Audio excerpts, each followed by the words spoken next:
Tu rêves d'attirer les bons clients à toi, développer la visibilité de ton business et surtout récupérer du temps et la liberté de réaliser tes rêves? Bienvenue sur Bien dans mon business, le podcast qui t'accompagne à créer une entreprise qui travaille pour toi et non l'inverse, avec confiance, sérénité et liberté.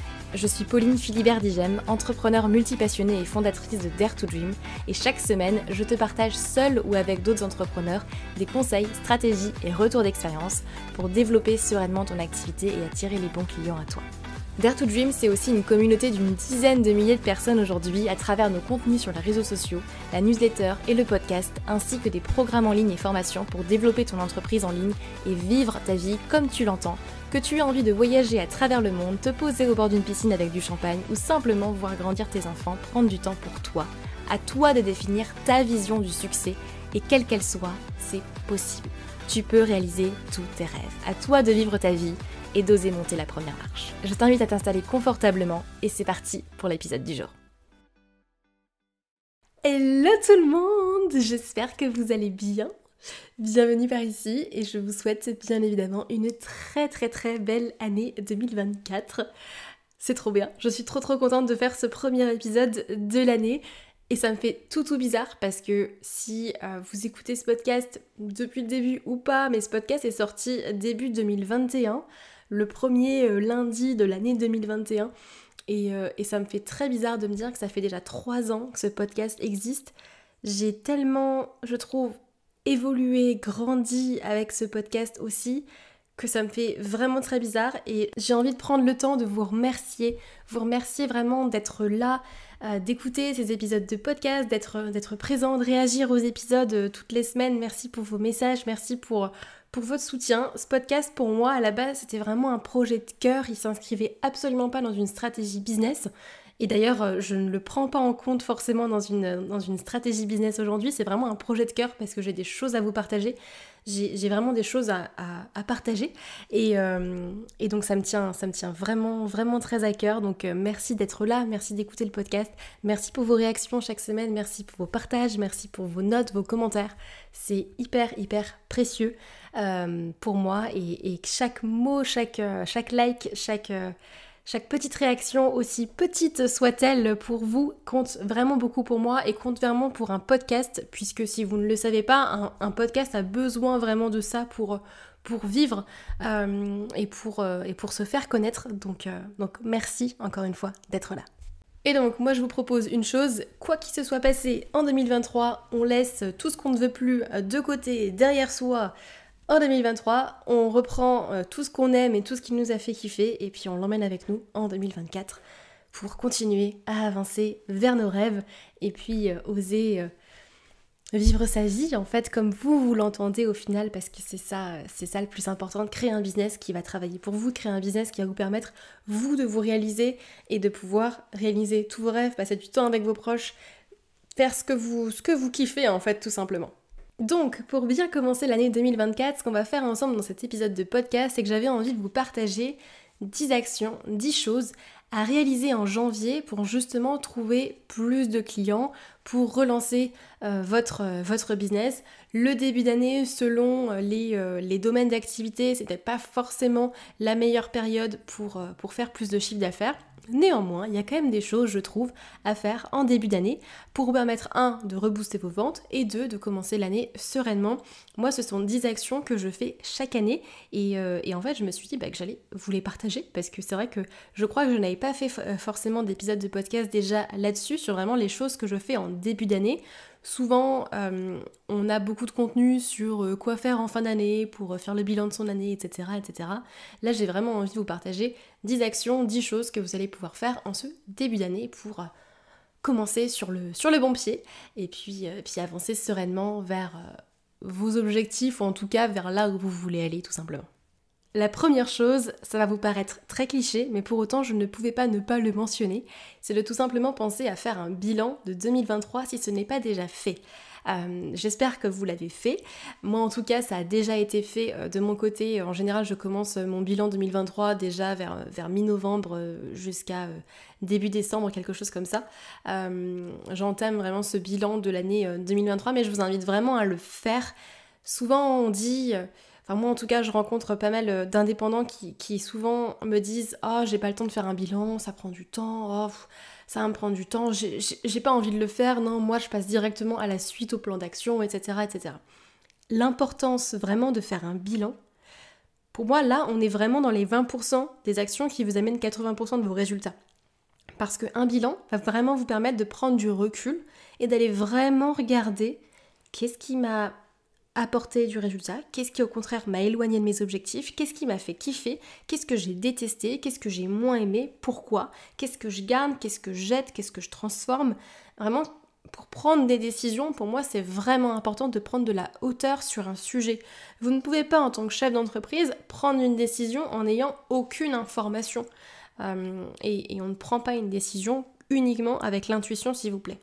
Donc vraiment pensez, si c'est pas déjà fait, à vraiment faire le bilan de 2023. Vous avez pléthore de contenus sur internet pour faire le bilan de l'année. J'avais vraiment pas envie de refaire un épisode de podcast sur ce sujet-là. Mais en gros, vraiment, moi, la manière dont je le fais, c'est que je prends à minima une journée, voire même 2-3 jours entiers, pour vraiment me poser et me dire ok, c'était quoi mes temps forts de 2023, c'est quoi mes fiertés, les leçons que j'ai apprises, les erreurs que j'ai faites et donc du coup qu'est-ce que j'en retire, qu'est-ce que je décide pour 2024, qu'est-ce que je ne veux plus pour cette année, où est-ce que je me vois, donc qu'est-ce que je garde en fait, qu'est-ce qui m'a fait kiffer et qu'est-ce que je garde vraiment comme projet, comme client, comme offre, comme stratégie, comme vraiment dans mon quotidien, je fais vraiment je passe en fait sur tout ce que je fais au quotidien, qu'est-ce que je garde, qu'est-ce que je jette parce que ça ne me convient plus, parce que ça ne me correspond plus, parce que ce n'est pas en accord avec ma vision, parce que j'aime pas tout simplement, et qu'est-ce que je transforme. Et par transformer, ça peut être simplement transformer une action au quotidien qui vous ne vous donnez pas envie et la transformer pour faire en sorte que ça vous donne envie. Comme ça peut être quelque chose à déléguer, tout simplement. Transformer un projet, transformer une offre parce qu'elle ne vous plaisait plus, transformer une stratégie de vente en particulier parce que vous ne vous reconnaissez pas forcément dans cette stratégie-là, donc vous avez envie de la transformer. Ça veut dire ça, en fait, transformer pour moi. Donc, vraiment, il y a 3 grandes questions que je me pose, c'est qu'est-ce que je garde, qu'est-ce que je transforme, et ensuite, qu'est-ce que je jette. La deuxième chose, on va passer à la deuxième action du coup, à réaliser en janvier, c'est que je prends vraiment le temps, et ça je le fais en décembre, mais je le refais en janvier pour vraiment la réactualiser. Et d'ailleurs c'est quelque chose que je fais à minima une fois par trimestre. Je vais encore vous parler de vision.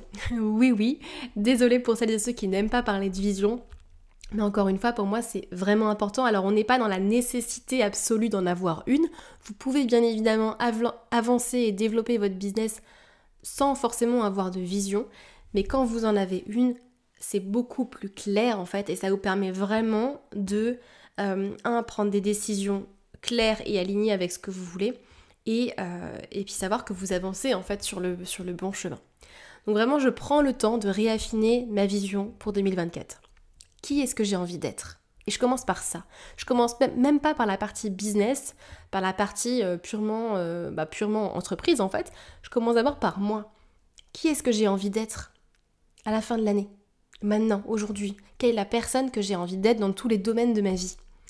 Où est-ce que j'ai envie d'être? Avec qui? Comment? Quelle est ma vision en fait pour 2024? Qu'est-ce que je veux concrètement? Ensuite, et là on va passer à la troisième action.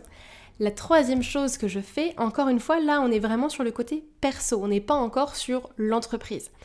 Et vous allez comprendre pourquoi je fais comme ça. La troisième chose que je fais, c'est que du coup, en fonction de cette vision-là, donc ma vision pour mon environnement, ma vision pour ma famille, pour mon business, pour mes relations amicales, ma vision pour mon environnement physique, etc., etc. Pour tout ça, je vais décider des habitudes à mettre en place pour devenir cette personne. Et ça, honnêtement, ce point 3 là, c'est le plus important. Parce que c'est ça qui va faire que vous allez vous rapprocher chaque jour. C'est les habitudes que vous allez mettre en place tous les jours qui font que vous allez devenir cette personne-là. Je vous donne un exemple très simple. Admettons, vous voulez, perdre du poids, avoir le corps d'un top modèle ou je ne sais quoi. Je prends cet exemple volontairement. Si vous voulez ça, vous allez devoir mettre des habitudes en place pour l'obtenir. Vous ne pouvez pas vous manger un McDo par jour et espérer à la fin de l'année avoir un corps de top modèle. Je ne suis pas sûre qu'elle mange un McDo par jour. C'est un peu une caricature, mais c'est pour que vous compreniez en fait l'idée. Selon la personne que vous voulez devenir, selon les personnes aussi qui vous inspirent, vous, et les personnes que vous suivez sur les réseaux sociaux, vos choix et vos habitudes ne seront pas forcément les mêmes. Et c'est logique, on est tous influencés aussi par les personnes qu'on suit. C'est toute la logique d'ailleurs d'appeler souvent ces personnes-là des influenceurs. Mais en fonction vraiment de la personne que vous voulez devenir, pensez à la définir. C'est pour ça que c'était le point numéro 2. Définissez vraiment la personne que vous voulez être, que vous voulez devenir. Et ensuite, ces personnes-là, pour devenir cette personne-là, quelles sont les habitudes que vous devez mettre en place ? Est-ce que c'est, je sais pas, pour la partie business par exemple, quelles sont les habitudes que vous devez mettre en place ? Pour la gestion de vos finances, quelles sont les habitudes que vous devez mettre en place ? Est-ce que c'est une fois par semaine, par exemple, vous poser sur vos finances personnelles ou professionnelles ? Est-ce que si vous voulez perdre du poids, justement, c'est quoi la routine à mettre en place, les habitudes à mettre en place ? Peut-être que ça va être, bien évidemment, passer peut-être par une alimentation plus saine, par aller au sport, etc., etc. Et je sais qu'on est un peu à la période début janvier, des bonnes résolutions, etc. Je ne crois pas aux bonnes résolutions, je tiens à le dire, ici je parle d'habitude. Je ne parle pas de bonnes résolutions qu'au final on tient 2 jours et après basta. Ou alors au maximum on arrive à tenir 1 mois et en fait, on va pas se mentir, 99,9% des gens ne tiennent pas leurs bonnes résolutions. Pourquoi ? Parce qu'il n'y a pas quelque chose d'ancré en eux, d'émotionnel qui est rattaché à ça. C'est pour ça que c'est important de définir d'abord la vision et la personne que vous voulez être, et ensuite, ok, pour devenir cette personne-là, c'est un non négociable, en fait, je dois mettre ces habitudes-là en place. Et je le dis souvent, mais les actions que vous faites au quotidien doivent avoir un sens si vous voulez les tenir sur la durée. Dans votre business, dans votre vie, c'est pareil. Si vous voulez vraiment atteindre tel et tel objectif, les actions que vous allez mettre au quotidien vont avoir un sens. Admettons, si maintenant vous me dites je veux gagner 5 000 € par mois, ok super, mais 5 000 € par mois ça veut dire quoi pour toi ? Qu'est-ce qu'il y a derrière ? Qu'est-ce que tu veux t'acheter ? Qu'est-ce que tu veux t'offrir ? Qu'est-ce que tu veux faire, être, avoir avec ça ? Et une fois qu'on définit vraiment le sens derrière les chiffres ou le sens derrière un objectif, c'est là où les actions concrètes derrière prennent en fait un sens vraiment, et où si maintenant je vous relie par A plus B justement que vraiment prospecter 1 heure par jour va vous permettre d'atteindre votre objectif, et que je vous le démontre et que je vous le montre aussi d'un point de vue émotionnel, je vous assure que vous allez le faire 1 heure par jour. Quand bien même vous détestez la prospection. Cette partie 3, pour moi, elle est vraiment primordiale. Vous partez de votre vision, de la personne que vous voulez être. Vous regardez aussi les personnes qui vous inspirent. Ok, quelles sont les habitudes à mettre en place pour devenir cette personne-là ? Et attention, ne commencez pas à mettre 20 habitudes différentes en place en même temps, ça ne marchera pas. Commencez par 1, 2, 3 grand max, en fonction de si elles sont grandes ou pas et si ça va vous demander beaucoup d'efforts ou pas, mais commencez pas non plus par 20 habitudes à mettre en place en même temps, ça ne marchera pas non plus. Ça se met en place, progressivement, on avance petit pas après petit pas. Donc ça, c'était vraiment pour la partie perso. Pour moi, elle est hyper importante parce que, vous le savez, j'ai très l'habitude, ça ne se dit pas, j'ai très l'habitude, tout va bien Pauline, j'ai l'habitude très souvent de dire justement qu'on crée un business en fonction de soi, en fonction de ses rêves, en fonction de qui on a envie d'être en fait, et de nos objectifs, de notre vision, de nos rêves, parce que si vous calez vos objectifs sur ceux des autres, je vous assure qu'à un moment donné, ça fait très mal de se rendre compte qu'on poursuit les objectifs et les rêves de quelqu'un d'autre et pas les nôtres. Donc vraiment, avant d'aller planifier votre partie business, avant d'aller vous dire « Ok, comment est-ce que je vais chercher des nouveaux clients ?» Ça c'est à la fin, ça va venir à la fin. C'est « Ok, qui est-ce que j'ai envie d'être ? Quelles sont les habitudes que j'ai envie de mettre en place pour devenir cette personne-là ?» Et si la personne que vous avez envie d'être, c'est, je sais pas moi, une businesswoman, un entrepreneur à succès, etc. Peu importe ce que vous mettez derrière, en fait, définissez-le. Ok, il est comment ? Elle est comment ? Comment est-ce qu'elle s'habille ? Comment est-ce qu'il s'habille ? Quel est son quotidien ? Quelles sont ses habitudes, justement ? Et ensuite, vous allez pouvoir les adopter à vous. Et après ça, Après cette partie plus perso, on va passer davantage à votre business. En général, du coup, une fois que j'ai fait cette partie-là, moi je vais m'atteler sur mes offres, mes stratégies, déjà d'un point de vue plus global sur mon écosystème, sur du coup chacune de mes entreprises. Je vais aller regarder, ok, quelles sont les offres qu'on a aujourd'hui, quelles sont celles qui sont les plus rentables, quelles sont celles qui génèrent le plus de marge, donc le plus de bénéfices. Si vous avez des coûts par exemple pour chacune de vos offres, c'est important d'aller regarder.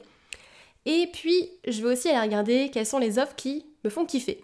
Et donc, je fais le point. Je fais le point juste sur, ok, qu'est-ce qui me plaît, qu'est-ce qui me plaît plus, avec quoi est-ce que je ne suis peut-être plus alignée, comment est-ce que j'ai envie de les transformer justement différemment cette année, quelles sont les offres que j'ai envie de mettre en avant. Et bien évidemment, ne jamais oublier la partie audience marché. Quand vous faites cet exercice-là, c'est ne jamais oublier en fait aussi pour votre audience, pour votre marché, quelles sont les offres aussi qu'ils ont envie de voir, qu'ils ont envie d'acheter. Parce que bien évidemment, si vous créez une offre, mais ça on en reparlera dans un autre épisode de podcast en janvier, vous inquiétez pas, mais si vous créez une offre qui vous plaît à vous, mais qui ne plaît pas forcément ou qui n'est pas la manière dont votre audience a envie de l'acheter, elle ne se vendra pas et vous allez vous épuiser. Mais ça, vous inquiétez pas, on en reparlera. Donc, je fais le point sur mes offres, sur mes stratégies, qu'est-ce qui me plaît plus, qu'est-ce que je garde, qu'est-ce que je transforme, qu'est-ce que je jette. Et ensuite, de là, donc on est au 5e point, 5e action à réaliser du coup pour vraiment aller chercher des nouveaux clients ce mois-ci, et vous allez voir pourquoi c'est important de faire tout ça. 5e point, c'est que je vais aller définir du coup de ça mes 3 objectifs à l'année. Mes 3 grands objectifs à l'année, ça peut être un objectif de chiffre d'affaires, ça peut être un objectif de visibilité, ça peut être un objectif de notion d'harmonie, vie pro, vie perso, ça peut être un objectif de voyage si vous avez envie. Enfin, on n'est pas forcément que centré encore une fois sur le business. Ça peut être lancer une offre en particulier, ça peut être ce que vous voulez en fonction vraiment encore une fois de ce que vous voulez pour cette année.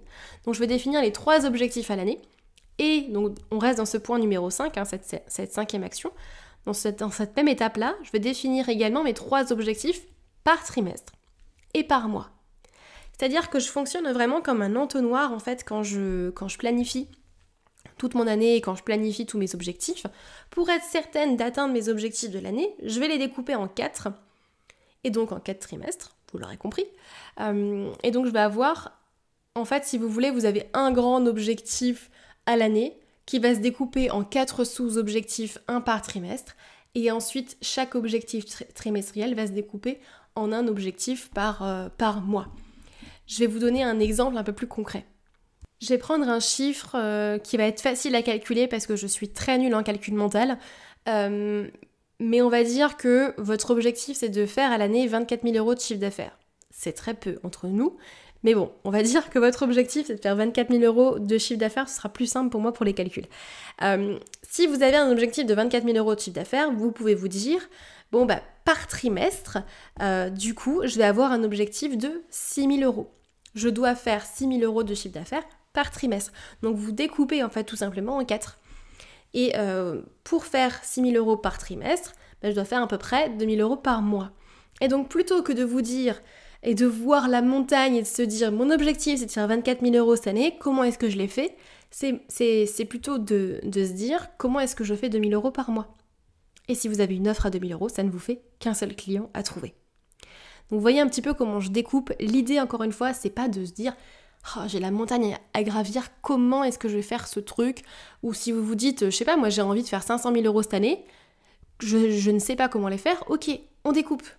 On va découper, on va donner un sens aux chiffres, on va vraiment aller creuser pour ensuite définir le plan d'action.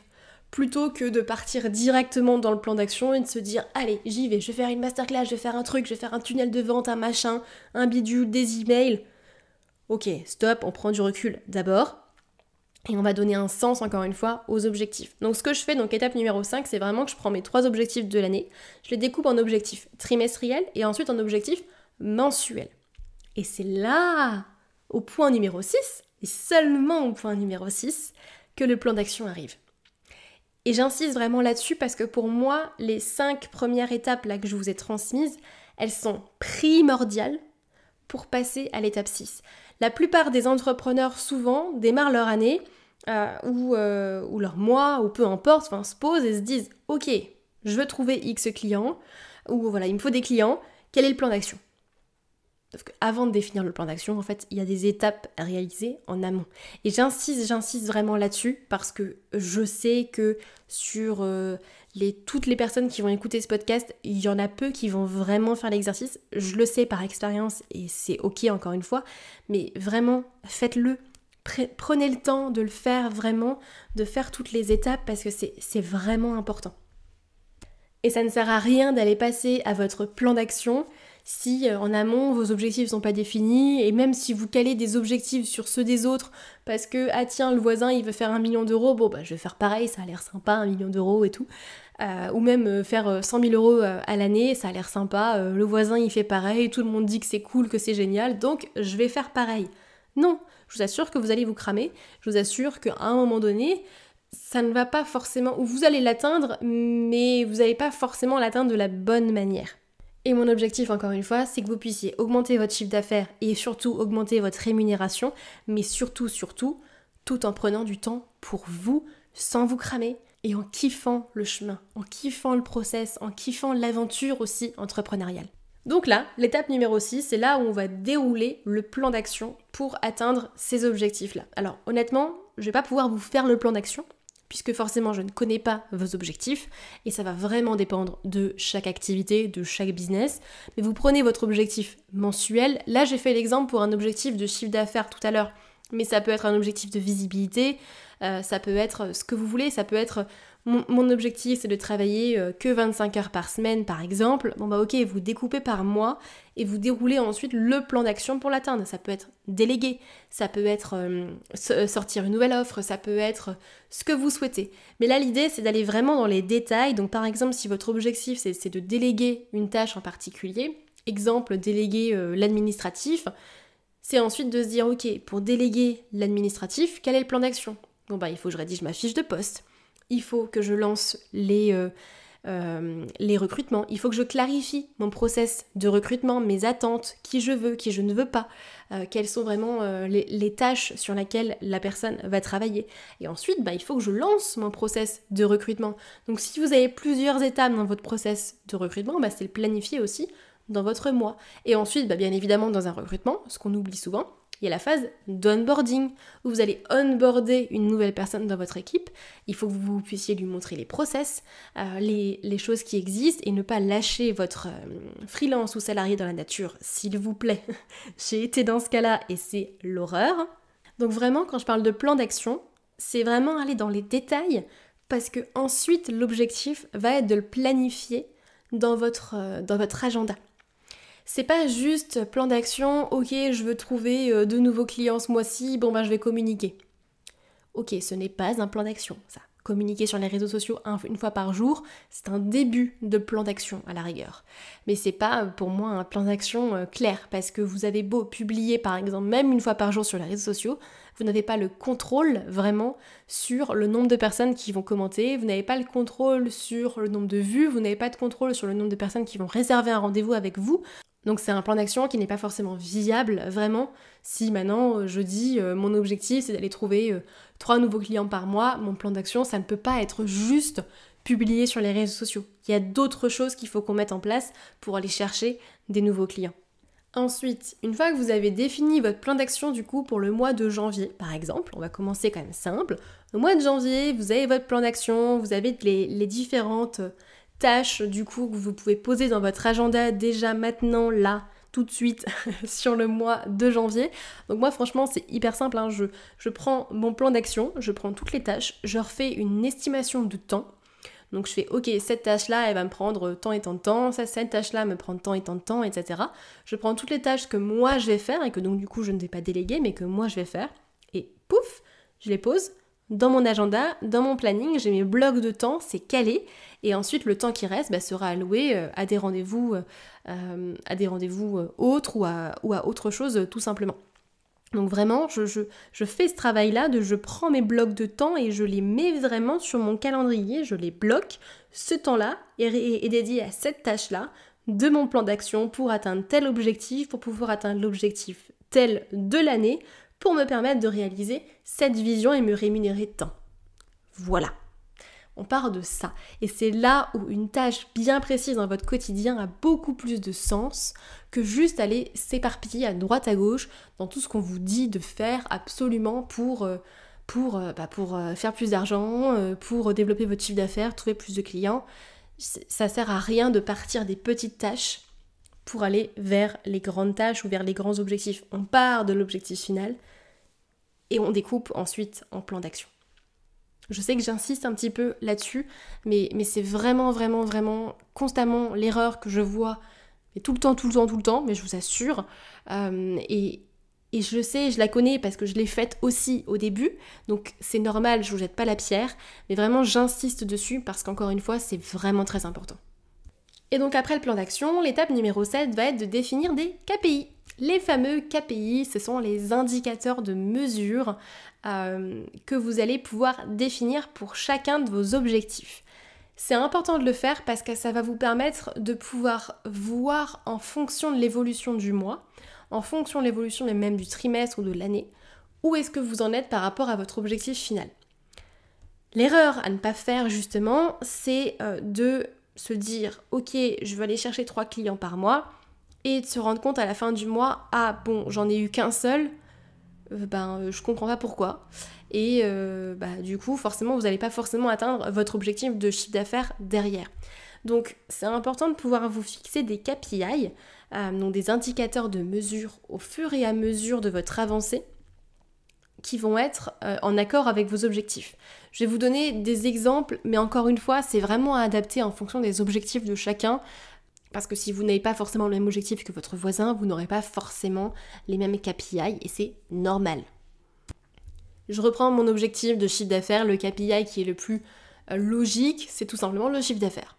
Donc si vous voulez atteindre un objectif de chiffre d'affaires, vous pouvez voir en fonction du mois à combien est votre chiffre d'affaires et à combien de pourcentage vous avez rempli votre objectif, bien évidemment. Mais il n'y a pas que ça.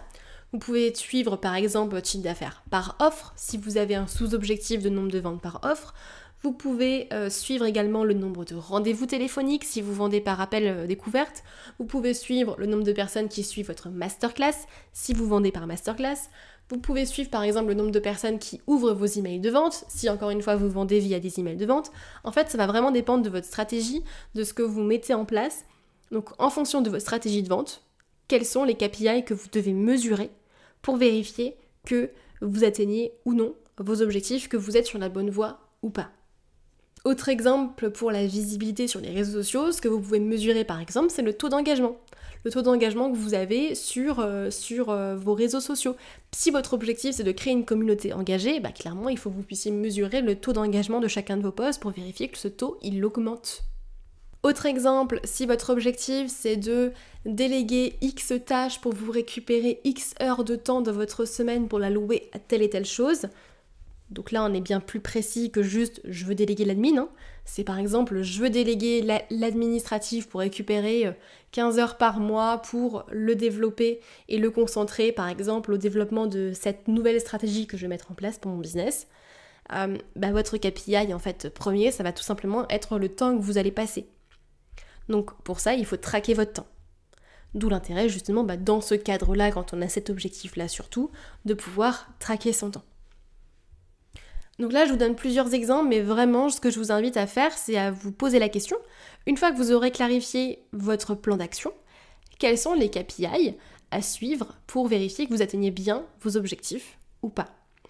Ensuite, étape numéro 8, et ça c'est quelque chose que je fais vraiment une fois par trimestre de façon intensive, j'ai envie de dire, parce que je me prends bien une demi-journée en fait sur ce sujet-là par trimestre, et parfois un peu plus, parfois je le fais une fois par mois, enfin ça varie, mais vraiment un minima une fois par trimestre, c'est de prendre le temps d'anticiper les évolutions dans mon secteur, dans ma concurrence, les innovations futures, etc. Une entreprise qui n'innove pas est une entreprise qui meurt. Ça, je vous le répète parce que c'est important, une entreprise qui n'innove pas est une entreprise qui meurt. Votre marché est en constante évolution. Une offre que vous avez créée il y a 2 ans n'est peut-être plus adaptée aujourd'hui, et même certainement d'ailleurs plus adaptée aujourd'hui. Ça ne veut pas forcément dire que le contenu est mauvais, ça veut dire que vous devez souvent changer la manière dont vous allez le marketer. Et c'est normal, le monde évolue, le monde change, encore plus aujourd'hui en 2024, enfin, le monde évolue à une vitesse folle. Et c'est normal, et c'est ok en fait. Mais nous, en tant qu'entrepreneurs, c'est notre rôle, c'est notre job vraiment, c'est notre job premier de nous adapter au marché, de nous adapter aux évolutions du monde, encore plus avec l'intelligence artificielle qui est arrivée et qui, on l'a vu en 2023, a changé beaucoup de choses. C'est pas une mauvaise chose en soi, et de toute façon, que vous pensiez que ce soit une bonne ou une mauvaise chose, c'est là, on doit composer avec, et c'est comme ça. Voilà. On n'a pas le choix, et c'est comme ça. Donc à un moment donné, si vous ne voulez pas finir comme Kodak, BlackBerry, Nokia ou je ne sais quoi, qui n'ont pas pris le tournant de leur principale innovation sur leur marché, il faut que vous puissiez prendre le temps aussi d'analyser votre secteur, d'analyser votre marché, d'analyser votre concurrence aussi, les innovations qui se font, de prendre le temps d'échanger avec vos clients, de prendre le temps, par exemple, d'analyser les retours clients qu'on vous fait aussi, pour pouvoir anticiper une éventuelle refonte de vos offres, un éventuel changement dans votre marketing, dans votre discours, etc. Il faut prendre le temps, et ça c'est vraiment le rôle d'un chef d'entreprise, encore une fois. Ensuite, on arrive à l'étape numéro 9, et honnêtement, c'est ma préférée. Si vous me connaissez, vous le savez. Mais l'étape numéro 9 va être également, bien évidemment, de poser ses jours off et semaines de congé. Pour moi, c'est hyper important parce que aujourd'hui, je planifie d'abord ma vie perso et ensuite ma vie pro. Et ça peut paraître bizarre pour certains. Je sais que je me suis déjà pris plein de remarques là-dessus. C'est ok, honnêtement. Mais toujours dans l'optique, comme je vous disais, de créer un business qui va soutenir la vie que vous voulez créer, qui va travailler pour vous, qui va vous permettre de réaliser vos rêves, je trouve ça primordial de d'abord poser vos rendez-vous perso et ensuite poser vos rendez-vous pro. Et donc, quand je planifie mon année 2024, je planifie d'abord mes jours off, mes semaines de congé, parce que je sais qu'il y a des semaines, je sais que j'ai déjà des choses de prévues. Et honnêtement, 2024, ça va être la folie parce que je vais bouger à droite à gauche, j'ai des séminaires à droite à gauche, ce qui est juste génial, j'en suis hyper contente. Mais du coup, ça a été un peu le Tetris cette année pour planifier 2024. Mais j'ai posé déjà mes jours off, mes semaines de congé. Et après, bien évidemment, je reste flexible, mais je pose ça. Et ensuite, je pose tout le reste. Et enfin, étape numéro 10, et ça c'est un challenge pour vous, du coup, pour le mois de janvier, en plus de votre plan d'action que vous allez pouvoir réaliser sur le mois de janvier, que du coup vous aurez bien défini en fonction de vos objectifs, encore une fois, et pas en fonction de tout ce qu'on vous dit à droite à gauche, mais en fonction de ce que vous voulez. Une fois que vous avez posé tout ce plan d'action, que vous avez vraiment tout posé dans votre planning, je vous invite, étape numéro 10, moi c'est quelque chose que j'essaye en tout cas de faire tous les mois, de faire quelque chose de nouveau, de faire une chose qui me fait peur. Parce que je sais que c'est ce qui me permettra d'avancer, je sais que c'est ce qui me permettra d'apprendre et de grandir en fait. Et c'est vraiment important pour moi, tous les mois, c'est un peu mon critère et c'est vraiment dans ma to-do, je vous assure, c'est vraiment noté dans mon ClickUp, là où je fais toujours les bilans de chaque mois, c'est qu'est-ce que j'ai fait de nouveau ce mois-ci. Je tiens à tester une activité nouvelle et c'est pas forcément lié avec le pro. À une époque, c'était publier ma première vidéo sur LinkedIn parce que j'étais terrorisée et que j'étais absolument pas à l'aise. Et d'ailleurs, pour la petite histoire, je l'ai retrouvée il y a pas si longtemps que ça, cette première vidéo que j'ai publiée sur LinkedIn. Au secours. Mon Dieu, quand je la vois, je me dis, on dirait que j'ai 15 ans dessus. c'est horrible. Mais c'est horrible et en même temps ça fait du bien de se voir évoluer, ça fait du bien de se voir grandir aussi et on passe tous par là, on a tous fait à un moment donné notre première vidéo sur les réseaux sociaux. Celui qui en a 1000 déjà sur YouTube, il en a fait une à un moment donné, on commence tous de zéro et je pense que c'est important, encore une fois pour continuellement grandir, continuellement apprendre, de faire quelque chose de nouveau et faire une chose qui vous fait peur aussi. C'est ok d'avoir peur, on a tous peur. Si vous n'avez pas peur, c'est que vous n'êtes pas un être humain, croyez-moi. On a tous peur, mais c'est de faire une chose vraiment qui vous fait peur, mais qui vous fait peur et qui vous challenge. Et qui, vous savez que en faisant cette chose-là, ça va vous permettre d'avancer. Pour certains, ça peut être publier une vidéo sur les réseaux sociaux, ça peut être envoyer un message à une personne en particulier, ça peut être prospecter parce que vous savez que c'est nécessaire, vous savez que c'est dans votre plan d'action, mais vous avez du mal à le faire, parce que ça vous fait peur, justement. Ça peut être plein de choses. Moi, je sais qu'il y a quelques mois, par exemple, dans ma liste, il y avait prendre un cours de poterie. Je suis absolument nulle en poterie, je vous assure, ça ressemble à rien ce que je fais. Mais j'adore. Et je me suis fait quelques petites tasses à café comme ça chez moi. Elles sont pas très jolies, elles ressemblent à rien, mais elles ont été faites par moi. Donc ça me va. Et voilà, et j'adore comme ça tester des nouvelles choses, même si je sais que je vais être nulle, je sais que c'est en les faisant aussi, petit à petit, que on devient doué, qu'on apprend, qu'on grandit et qu'on avance vraiment. C'était comme ça par exemple aussi lors de mon premier webinaire, je me souviens, fin 2020, ça a été une catastrophe. Il y avait aucune vente, je me souviens à la fin, il y avait peu de personnes présentes. Mais j'ai appris, après je me suis remise en question, ok j'en ai fait un deuxième, un troisième, un quatrième, machin, et je pense que je suis à plus d'une centaine de webinaires depuis fin 2020, et même plus en fait, je suis en train de me dire, enfin j'en ai fait tellement, et c'est comme ça qu'on apprend. Donc vraiment, je vous lance ce challenge-là, et n'hésitez pas franchement à me le dire après, et je vous invite vivement d'ailleurs à m'en faire part, quel est votre challenge, quelle est cette chose qui vous fait peur, et que vous vous engagez aussi à faire sur ce mois de janvier. Voilà, on arrive à la fin de cet épisode de podcast. Honnêtement, je ne pensais pas qu'il serait aussi long, mais c'est vrai qu'il y a pas mal de choses à dire et j'avais vraiment envie de vous partager ces choses-là. Encore une fois, j'insiste encore une fois, mais c'est vraiment important, toujours pensez vraiment à créer un business en fonction de vos rêves à vous, des vôtres, pas ceux des autres, de vos objectifs, de ce que vous voulez, et on s'en fiche de ce que pensent les autres, pour rester poli, bien évidemment. Mais vraiment toujours s'assurer de créer un business qui va être là pour travailler pour vous, pour réaliser vos rêves. C'est comme ça que vous pourrez augmenter votre chiffre d'affaires, votre rémunération, vivre mieux, pouvoir offrir aussi la meilleure vie à vos enfants si vous en avez, à vous bien évidemment, pouvoir voyager, passer du temps avec vos proches, ça passe par là aussi. Et j'en ai fait vraiment mon combat, donc c'est pour ça que je le répète sans cesse, mais c'est vraiment important pour moi. J'espère que cet épisode de podcast vous aura plu. En tout cas, merci de laisser un commentaire en tout cas et une note sur Apple Podcast, sur Spotify. C'est vraiment très précieux pour moi, pour le podcast. Et puis n'hésitez pas, si vous avez des commentaires, toujours à rebondir par message privé, que ce soit sur Insta ou sur LinkedIn. Et je vous dis à très vite. Prenez soin de vous. Je vous souhaite une très belle année 2024. Qu'elle soit riche dans tous les sens du terme pour vous, beaucoup de joie, beaucoup d'amour, et je vous retrouve très vite. Passez une belle journée, belle soirée, et à bientôt. Bye.